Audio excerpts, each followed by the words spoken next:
സഹിക്കാൻ കഴിയാത്ത സങ്കടമുണ്ടാകുമ്പോൾ നെഞ്ചിലൊരു വല്ലാത്ത ഭാരം അനുഭവപ്പെടാറുണ്ടോ? തൊണ്ടക്കുഴിയിൽ നിന്നും സംസാരിക്കാൻ കഴിയാതെ നിൽക്കേണ്ടി വന്നിട്ടുണ്ടോ? മരിച്ചു പോയെങ്കിലെന്ന് ആശിച്ചിട്ടുണ്ടോ? ബന്ധത്തിന്റെ തുടക്കത്തിൽ പെരും സ്നേഹത്താൽ പൊതിയുകയും പിന്നീട് കാരണം ഏതുമില്ലാതെ അകൽച്ച പാലിച്ചും ബഹുമാനക്കേട് കാണിച്ചും ചിന്താക്കുഴപ്പം ഉളവാക്കുകയും ചെയ്യുന്നവരെ പരിചയമുണ്ടോ? ആരുടെ മുമ്പിലും നമ്മുടെ സന്തോഷങ്ങളെ പണയം വെക്കാതിരിക്കുക.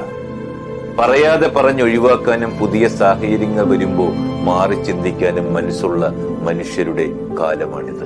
നമുക്ക് നമ്മളെ ഉള്ളൂ എന്ന ചിന്ത കരുതി വെക്കുക. യാചിച്ചു കിട്ടുന്ന സ്നേഹത്തിനും ബന്ധത്തിനും മുതിരാതിരിക്കുക. അജ്ഞാതമായ ഇടങ്ങളിലേക്കുള്ള അതിസാഹസികമായ ഒരു യാത്രയാണെന്ന് ജീവിതം.